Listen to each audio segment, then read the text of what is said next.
नमस्कार. UK Marathi story वर्ल्डमध्ये तुम्हा सर्वांचं मनपूर्वक स्वागत आहे.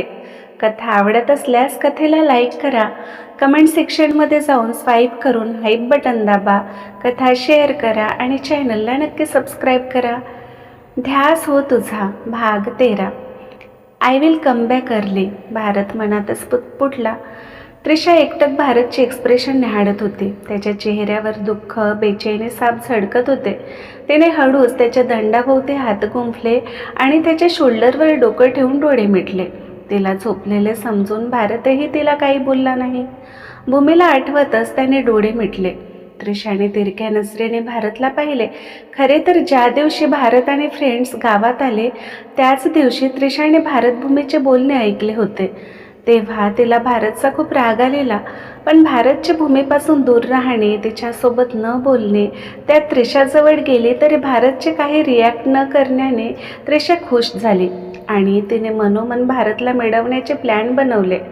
आय स्वेअर, भारतला तुझी आठवण कधीच येऊ देणार नाही मी भूमी. त्रिशा मनातच कपटी हसली. असेच काही महिने निघून गेले. भारतचे कठीण परिश्रम आणि भूमीचा त्याग याचे फळ त्यांच्या पदरात पडले होते. भारतने इंटरव्ह्यू पास करून UPSC क्लिअर केले होते, तर त्रिशावरही तिच्या बाबांची कृपा झाल्याने तिचेही सिलेक्शन झाले होते. भारतचे नाव पेपरवर छापून आले होते. राज्यात सगळीकडे त्याचे खूप कौतुकही होत होते. एका छोट्याशा गावातला मुलगा पहिल्याच अटेम्प्टमध्ये UPSC क्लिअर केले. भारतचे, त्याच्या आईबाबाचे सगळीकडे खूप गौरव होत होते. उडती उडती ही बातमी भारतच्या बाबाच्या कानावर पडली. बबी, बबी, भूमी अगं ऐकले का? बाबा लगबगीने घरात येत दोघींना आवाज देऊ लागले. तसे मागच्या अंगणात भांडी घासत असलेली भूमी आणि परसबागेत भाजी तोडत असलेल्या बबिता घाईने आत आल्या. काय झाले हो? काय झाले बाबा? बबिता, भूमीने एकाच वेळी बाबाला विचारले. बाबा भूमीजवळ गेले. त्याने हळूच भूमीच्या डोक्यावरून प्रेमाने हात फिरवले. तुझा त्याग यशस्वी झाला पोरी. बाबा भावुक होत बोलले. तुमच्या डोळ्यात पाणी? काही झालं आहे का बाबा?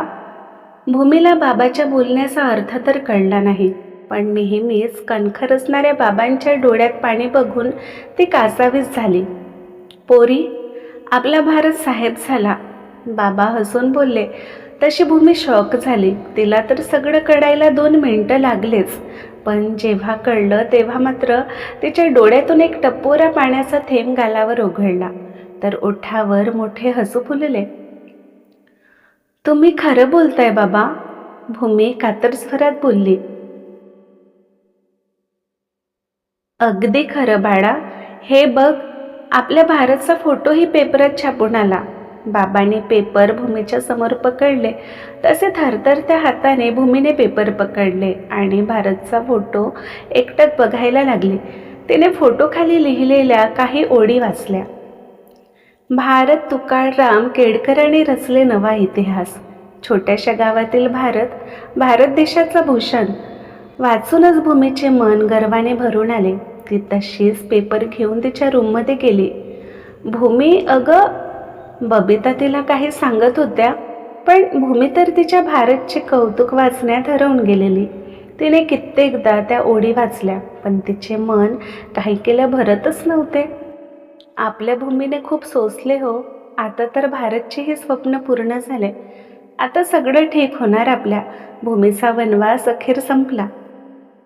वेड्यासारखी पेपरकडे एकटक बघून हसणाऱ्या तर कधी रडणाऱ्या भूमीकडे बघत बबिता हसून बोलल्या. त्यांनाही भारतचा गर्व वाटत होता. अहो, भारतला फोन करा ना. बबिताला भारतसोबत बोलण्याची घाई झालेली. बाबांनी भारतचा नंबर डायल केला. तसे दुसऱ्याच सेकंदात भारतने कॉल रिसीव्ह केले. भारत, बाबा बोलतच होते की पलीकडून कोण्या व्यक्तीचा आवाज आला. कॉंग्रॅच्युलेशन्स भारत. मला पूर्ण विश्वास होता तू नक्कीच पास होशील. I am proud of you. भारतचे कोच त्याची स्तुती करत बोलले. हे सगळं तुमच्यामुळे शक्य झाले सर. तुम्ही वेळोवेळी मार्गदर्शन केले, त्यामुळे सगळं शक्य झालं. कानावरचा मोबाईल बाजूला सरत भारत हसून बोलला. मग कधीपासून ट्रेनिंग सुरू होत आहे? सरांनी विचारले. 15 दिवसांनी जॉईनिंग करायचं आहे, भारत बोलला. Good, best of luck, sir बोलले. भारतने त्यांचे आभार मानले. बाबांनी भारत आणि सरांचे बोलणे ऐकले. भारत 15 दिवसांनी जॉईन करतोय ऐकूनच त्यांना धक्का बसलेला. त्यांनी भूमीकडे पाहिले. तिच्या चेहऱ्यावरचा आनंद बघून त्यांना वाईट वाटले. बिचारी ती तर भारतच्या वाटेकडे नजर गळून बसलेली, पण त्याचा परत येण्याचा अजून विचारच दिसत नव्हता. भारतला बाबाची आठवण आली तसे त्याने मोबाईल कानाला लावले. हॅलो बाबा, भारतने आवाज दिले. तसे बाबा भानावर आले. बाबा, मी पास झालो, भारत हसून बोलला. तू परत कधी येणार भारत, बाबांनी विचारले. तसे काही क्षण भारत शांत झाला. बाबा, मला 15 दिवसांनी ट्रेनिंगसाठी जावं लागेल, भारत गंभीर सुरात बोलला. त्याआधी आम्हाला सगळ्यांना भेटून जा ना, भारत, बाबा कधी नव्हे ते केविलवाणा सुरात बोलले. मी प्रयत्न करतो बाबा, पण निश्चित सांगू शकत नाही, मला इकडे भरपूर कामं आहेत, भारत बोलला. तसे बाबांनी काही न बोलता कॉल कट केले. भारत मोबाईलकडे बघतच राहिला. त्याला कोणीतरी आवाज दिले. तसे भानावर येत तो तिकडे निघून गेला. अहो, भारत कधी येणार आहे, बबिता बाबाच्या चेहऱ्यावरचे निरीक्षण करत बोलल्या. माहीत नाही, बाबा एवढंच बोलले आणि एक कटाक्ष भूमीकडे टाकून नाराजीत त्यांच्या रूममध्ये निघून गेले. बबिता गोंधळून त्यांना जाताना बघतच राहिल्या. 5 दिवसानंतर भूमी नेहमीपेक्षा लवकरच उठली. तिने घरातील सगळी कामं आवरली. आंघोळ करून मस्त अशी नवीन साडी नेसली. चेहऱ्यावर क्रीम, पावडर, डोळ्यात काजळ, कपाळावर टिकली, ओठावर लिप बाम. तिच्या लांब ओल्या केसांना क्लचर लावून मोकळे सोडले होते. हातात साडीवर मॅचिंग बांगड्या, ओठावर सुंदरसे हसू फुललेले. खूप सुंदर दिसत होती ती. काही क्षण तर ती स्वतःलाच मिररमध्ये निहाळत होती. वा भूमी, आज तो साहेबांची बायको शोभतेच बघ, पाठीमागून बबिताचा आवाज आला. तसे भूमीने वळून त्यांना बघत गालात हसली. तिचा चेहरा आनंदाने अगदीच उजळून निघाला होता. खूप सुंदर दिसते माझं बाळ, कोणाची नजर नको लागायला, बबिताने तिच्या कानामागे काजळाचे बोट लावले. आई, तुम्ही पण चला ना माझ्यासोबत, भूमी बबिताला बोलली. आले असते, पण आज माझे पाय खूप दुखत आहेत आणि तसेही तुझी भक्ती आहे. भारतचे स्वप्न पूर्ण होण्यामागे फक्त त्याचा अभ्यासच नाही तर तुझ्या भक्तीची शक्तीही होती, म्हणून तो यशस्वी झाला. आज तू सरळ मनाने तुझे नवस फेडून घे, बबिता बोलल्या. मग भूमीनेही त्यांना जास्त फोर्स केले नाही. ती आरतीचे ताट घेऊन तलावाजवळच्या मंदिरात जायला निघाली. वाटेत भेटणाऱ्या बायका भूमीकडे अभिमानाने बघत होत्या. ज्या बायका भूमीची टर उडवायच्या त्यांच्याही डोळ्यात तिच्यासाठी कौतुक झळकत होते. आज भूमीची मान अगदीच ताठ होती, पण गर्व मुळीच नाही. मंदिरात येऊन भूमीने देवाची मनोभावे पूजा केली. धन्यवाद देवा, फक्त तुझ्यामुळे यांचे स्वप्न पूर्ण झाले. फक्त तुझ्यामुळे आता कायमचं आमच्यातील दुरावा मिटेल. तुझी कृपादृष्टी नेहमीच आमच्यावर अशीच राहू दे. भूमी हात जोडून देवाला मनोमन बोलली. काही वेळ मंदिरात थांबून ते झुल्याजवळ गेली. ती हळूच झुल्यावर बसली. हा झुला माझ्या प्रेमाचे प्रतीक आहे. मला परत एकदा झुलायचं आहे, पण आधीसारखी तुम्ही झोका द्यावी इच्छा आहे माझी. भारतला आठवत भूमी स्वतःशीच हसत पुटपुटली.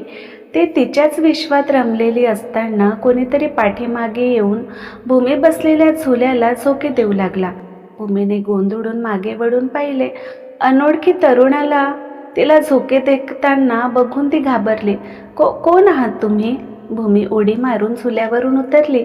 ते घाबरून इकडे तिकडे बघत होती. त्यावेळेला तिथे भूमी आणि त्या तरुणाशिवाय दुसरे कोणीही नव्हते. तो एकटक भूमीला बघत होता. डोळ्यात चमक तर ओठावर असो. मी गगन, सरपंच माझे मामा लागतात. गावात तुमच्याविषयी खूप चर्चा ऐकल्या. मला तुम्हाला बघायची, भेटायची खूप इच्छा झाली आणि अपेक्षेप्रमाणे तुम्ही खरंच खूप सुंदर आहात. मला तुम्ही खूप आवडलात. तुम्ही माझ्याशी लग्न करणार? गगन भूमीकडे एकटक बघत बोलला. भूमीने घाबरून त्याला पाहिले. त्याची तिच्यावर रोखून असलेली नजर बघून भूमीने साडीचा पदर खांद्यावर घेत स्वतःला पदराभोवती लपवून घेतले. हे हे काय बोलत आहात तुम्ही? माझे लग्न झाले. मी केळकरांची सून आहे आणि आता हे साहेब झाले. मी तुमचे नाव यांना सांगेन. भूमी बिचारी लहान मुलींसारखी बोलत सुटली. पण दुसऱ्या क्षणाला गगन मोठ्याने हसायला लागला. साहेब? बरोबर बोललीस तू. तुझा नवरा साहेब तर झाला, पण तुझे काय? हा, किती दिवस असे मन मारून जगणार आहेस? गगन एक पाऊल भूमीकडे सरकत एकेरी नावाने बोलला. भूमी बेदरून त्याला बघायला लागली. गावात सगळ्यांना माहीत आहे तुझा साहेब नवरा कसा आहे. शहरातून एका मुलीला घेऊन आला होता तो. तुझ्याकडे तर तो बघतही नव्हता. मी तर एवढंही ऐकले, तुझा नवरा आणि ती मुलगी बिनधास्त हातात हात घालून गावभर फिरत होते. तुला अजूनही वाटते तुझा साहेब नवरा तुझ्याकडे परत येईल? गगन ओठात मिश्किल हसत भूमीकडे बघायला लागला. तर भूमी सुन्न होऊन एका जागेवर गोठल्यासारखी उभी होती. तू ज्याच्यासाठी एवढी सजलीस, तू तुझा नवरा तर तुझे सौंदर्य बघायला इथे नाही आणि तो परत येईल याची शाश्वतीही नाही. साऱ्या गावाला माहीत आहे तुझा नवरा त्या शहरी पोरीच्या प्रेमात पडला. पुण्यात तिच्यासोबत राहतो. कोणास ठाऊक त्याने गुपचूप तिच्याशी लग्नही केले असेल. आता तर मोठा साहेब झाला. मोठ्या लोकांचं काही सांगता येत नाही बाबा. तसेही तुम्ही जेमतेम शिकलेली साहेबांची बायको म्हणून थोडी शोभणार आहात. त्यांना तर ती शहरी पोरगी बरी आहे. मी तर ऐकले तिलाही नोकरी लागली. आता काय तुम्ही साहेबांच्या मायबापाची सेवा करत इथे आयुष्यभर त्याची वाट बघत थांबणार आहात का? अजूनही वेळ गेली नाही. तू तरुण आहेस, सुंदर आहेस. तू काळजी करू नको, मी आहे ना. तुझे हे मूर्तिमंत सौंदर्य असेच वाया जाऊ देणार नाही.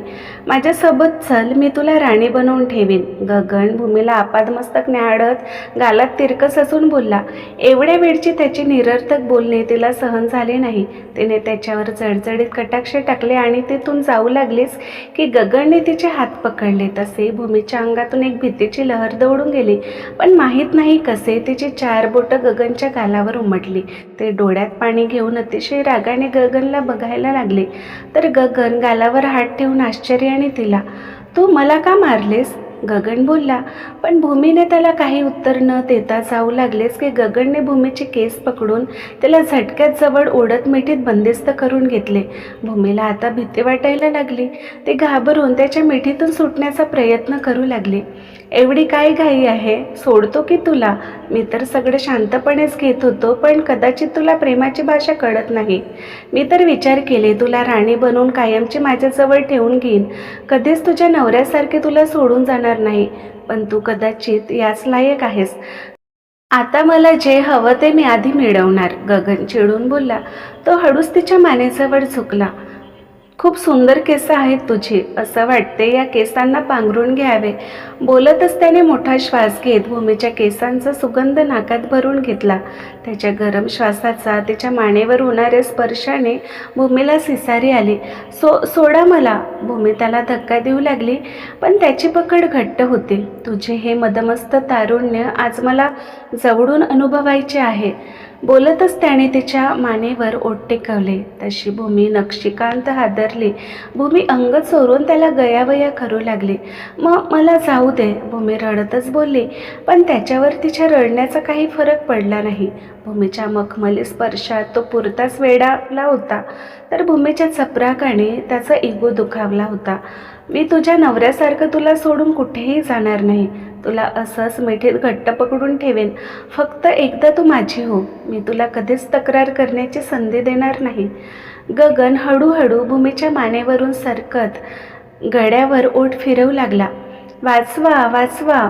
भूमी गगनला विरोध करत त्याला स्वतःपासून दूर करत मदतीसाठी आवाज देऊ लागली. तर गगन तिला अधिक जवळ करण्याच्या प्रयत्नात होता. या झटपटीत गगनच्या हाताने भूमीचे ब्लाऊज शोल्डरवर फाटले. तशी भूमी शॉक झाली. गगनलाही त्याची चूक कळली, पण वासना त्याच्यावर भारी पडत होती.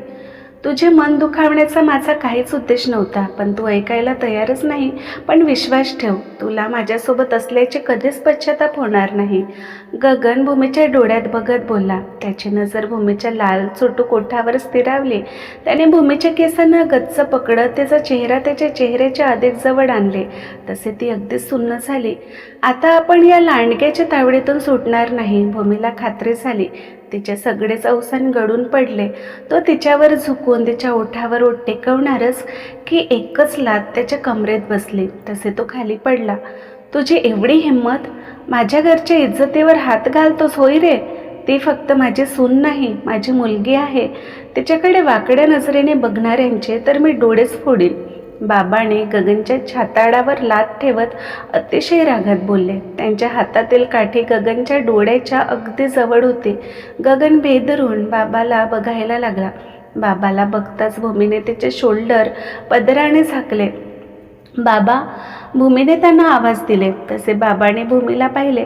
अस्ताव्यस्त झालेले केस, रडून लाल झालेला चेहरा, डोळ्याभोवती पसरलेले काजळ, कपाळावर पसरलेले कुंकू, भेदरलेल्या नजरेने त्यांना बघत नकारात मान हलवणारी ती बघून बाबांचे मन भरून आले. त्याने गगनला सोडले. तुझा निकाल मी सरपंचाच्या घरात लावणार, चल बेटा, बोलून बाबांनी भूमी उभी होती तिकडे पाहिले तर ती तिथे नव्हतीच. बाबांची नजर घाबरून इकडे तिकडे तिला शोधायला लागली तर ती शेतातून वाट काढत झपाझप पावले टाकून गावाच्या दिशेने जाताना दिसली. बाबाही घाईने तिच्या मागे निघून गेले. भूमी मान खाली घालून भरभर पाय उचलत गावाच्या रस्त्यावरून चालत होते. गावातील बाया माणसं भूमीची विचित्र अवस्था आश्चर्याने बघत आपापसात कुजबुज करत होते. काही अंतरावरून येणाऱ्या बाबाला रागात बघून काहीतरी विपरीत घडले एवढं तर सगळ्यांना कळून चुकलं. घरी येताच भूमीने अंगणात असलेल्या बकेटमधील पाणी डोक्यावरून अंगावर ओतले आणि पडतच तिच्या रूममध्ये निघून गेली. भूमी, काय झाले बाळा? तू रडत का आहेस? बबिताने तिला आवाज दिले, पण भूमी काहीच बोलली नाही. आज वेळेवर बाबा आले नसते तर विचार करूनच तिला कापरे भरले होते. तिने रूमचा दरवाजा बंद केला आणि तशीच भिजलेल्या कपड्यात गुडघ्यात डोकं घालून ती हमसून हमसून रडायला लागली. बबिता दारावर थाप देऊ लागल्या, पण भूमी तिच्या सेन्समध्ये नव्हतीच. बाबा घरी आले. अहो भूमी, तिला काय झालं? मंदिरातून परत आली तेव्हापासून सारखीच रडत आहे आणि तिने स्वतःला आत कोंडून घेतले. बबिता चिंता व्यक्त करत बोलल्या. भूमी बेटा, दरवाजा उघड. बाबाच नाही ऐकणार का? बाबाला वेगळीच भीती वाटत होती. टेन्शनमध्ये येऊन ते स्वतःला इजा तर नाही ना करणार, विचारानेच ते घाबरले. काही वेळाने भूमीने दरवाजा उघडले. तिने स्वतःला कसे बसे सावरले होते. भिजलेली साडी बदलून ओल्या केसांना टॉवेलने पुसत ते बाहेर आले. गालात कसनुस हसून तिने बाबाला पाहिले. तिला सुखरूप बघून बाबाला हायसं वाटले. बबिता भूमी आणि बाबाकडे गोंधळलेल्या नजरेने आडीपाडीने बघायला लागल्या. मला काही सांगणार आहात का? काय झाले? बबिता बोलल्या. भूमी काही न बोलता गोठ्यात गौरीकडे निघून गेली तर बाबांनी गगनविषयी सगळं सांगितले. बबिता डोक्यावर हात लावून तशा सोफ्यावर बसल्या. हे काय होऊन बसले हो? हे सगळं भारतमुळे होत आहे. तो भूमीला सोडून गेला तर गेला, पण येताना त्या मुलीला तरी घेऊन यायला नको होते. त्याच्यामुळे भूमीला किती त्रास होत आहे. तरीही आपल्याला त्रास नको म्हणून हसू ओठांवर खेळवत असते. आता गौरीजवळ तिचे घराणे सांगत असेल. भारतला मी कधीच माफ करणार नाही, बबिता बोलल्या. पण बाबांनी काही रिॲक्ट केले नाही. ते कुठल्याशा विचारात हरवले होते. भूमीने काही न बोलता गौरीला खायला सारा घातले आणि तिच्या जवळ शांत उभी राहिली. नजरेसमोर अजूनही ते दृश्य आणि कानात गगनचे शब्द फिरत होते. गौरी भूमीला एकटक बघायला लागली. तिने भूमीच्या हाताला चाटले, जणू ती भूमीला विचारत असावी काय झाले. तसे भानावर येत भूमीने तिला पाहिले. गौरी, मी खरंच साहेबांच्या लायक नाही का ग? शून्यात हरवत भूमी बोलली. गौरी एकटेक भूमीकडे बघायला लागली. तिच्या चेहऱ्यावर दुःख साफ झळकत होते. सगळे बोलतात साहेब त्रिशाताईच्या प्रेमात आहेत. त्यांनी मला सोडले. ते माझ्याकडे कधीच परत येणार नाही. खरंच तसं असेल का ग? पण माहीत नाही का माझं मन मानत नाही. साहेब मला बोलले होते ते परत येणार. मला त्यांच्यावर विश्वास आहे. गौरी, तू पण कोण्या देवाला मानत असशील तर माझ्यासाठी प्रार्थना करशील का ग? भूमी केविलवाणा गौरीकडे बघायला लागली. गौरीने मान हलवून होकार भरला. तिच्या गळ्यातील घंटाच्या आवाजाने भूमीने तिच्याकडे पाहिले. गौरीच्या डोळ्यातील करुण भाव बघून भूमीला भरून आले. तिने गौरीच्या कड्यात हात घालून तिला मिठी मारली. 2 दिवसानंतर, वेळ संध्याकाळची. आई बाबा बैठक खोलीत बसून होते तर भूमी किचनमध्ये सगळ्यांसाठी चहा बनवत होती. तेव्हाच एक ओळखीचा आवाज सगळ्यांच्या कानावर पडला. तुकाराम भाऊ आहेत का घरात? दारात उभे सरपंचाने आवाज दिले तसे आई बाबा एकमेकांना बघत उभे झाले. सरपंच, तुम्ही या ना आत. बाबा आश्चर्याने बोलले. सरपंच आत आले पण ते एकटे नव्हते, तर त्यांच्यासोबत सरपंचची बायको गगन, त्याचे आई बाबाही होते. गगनला बघताच बाबाचा पारा चढला. हा इथे काय करतोय सरपंच? बाबा चिडून बोलले. बाबाचा आवाज ऐकून किचनमधून चहाचा ट्रे घेऊन नुकतेच बाहेर आलेल्या भूमीची नजर गगन आणि फॅमिलीवर पडली. गगनला बघताच भूमीच्या नजरेसमोर ती घटना जशीच्या तशी तरळून गेली. तसे तिचे हातपाय लटपटायला लागले. तर भीतीने हातातून ट्रे निसटला. भेदरलेली ती एका जागेवर पुतळ्यासारखी उभी होती. कप फुटल्याच्या आवाजाने सगळ्यांचे लक्ष भूमीकडे गेले. बबी, भूमीला घेऊन तिच्या रूममध्ये जा. भूमीची अवस्था बघून बाबा बोलले तसे बबिताने भूमीला आधार देत तिच्या रूममध्ये घेऊन गेल्या. तुकाराम भाऊ, मला तुमच्यासोबत थोडं बोलायचं आहे, सरपंच बोलले. आणखी काय बोलायचं राहिलं सरपंच? तुमच्या या नालायक भाच्याने माझ्या सुनेच्या अंगावर हात घातले, तरीही मान वर करून माझ्या दारात पाऊल ठेवण्याची तुमची हिंमत कशी झाली? बाबा कडाडले. तुमचा राग आम्ही समजू शकतो तुकाराम. गगनकडून गुन्हा घडला. त्याने असं सुनबाईच्या अंगावर हात घालायला नको होते. त्याचीच माफी मागायला आम्ही इकडे आलो, सरपंच शांत स्वरात बोलले. माफी? याला तर पोलिसात द्यायला हवे होते मी, पण या सगळ्यात माझ्या लेकीची बदनामी झाली असती. विनाकारण तिचे नाव या गगनसोबत जोडले गेले असते, जे आम्हाला मुळीच मान्य नाही. तुमचं बोलून झालं असेल तर आता गेलात तरी चालेल, बाबा वृक्षस्वरात बोलले. तसे सगळ्यांनी एकमेकांना पाहिले. तुकाराम, मला एक बोलायचं होतं. मान्य, आमच्या गगनकडून चूक झाली, पण तो मनाने वाईट नाहीच आहे. तू त्याला लहान असतानापासून ओळखतोस. कधी त्यांच्याविषयी चुकीचं काही ऐकलेस का? पण या वेळीची गोष्ट वेगळी आहे. त्याला सुनबाई आवडली. त्याला त्यांच्याशी लग्न करायचं आहे, सरपंच बोलले. सरपंच, विसरू नका, तुम्ही जिच्याविषयी बोलत आहेस ती माझी सून आहे, बाबा भडकून बोलले. मी काहीही विसरलेलो नाही आहे तुकाराम भाऊ, पण तुम्हीही विचार करा ना. तुमच्या भारतचे सुनबाईसोबत लग्न झाले तेव्हापासून एखाद महिनाच दोघांनी संसार केला. त्यानंतर आता जवळपास 1.5-2 वर्ष झाली त्यांच्या लग्नाला, पण भारत परत आलाच नाही. आणि काय गॅरंटी समोर जाऊन तो परत येईल? मग काय सुनबाई आयुष्यभर त्याची वाट बघत बसणार आहेत का? त्या मुलीचे आयुष्य तर असेच उद्ध्वस्त होईल. आज गगनने सुनबाईजवळ जाण्याचा प्रयत्न केला, उद्या दुसरं कोणी असेल. प्रत्येक वेळी तुम्ही त्यांच्यासोबत असणार आहात का? आणि किती वर्ष तुम्ही त्यांना सुरक्षित ठेवणार? कधीतरी कोणी त्यांचा डाव साधेलच. म्हणून म्हणतो, माझ्या भाच्यासोबत तुमच्या सुनबाईचे लग्न लावून दिले तर? मान्य, त्या तुमच्या सुनबाई आहेत, पण त्यांना तुमची मुलगी म्हणून तिचे एखाद्या चांगल्या मुलासोबत लग्न लावून दिले तर? सुनबाई कायमचे सुखी होतील. तसेही तुमचा भारत परत येईल लक्षणं तर दिसत नाहीच आहेत, कारण तुम्हालाही चांगलेच ठाऊक आहे.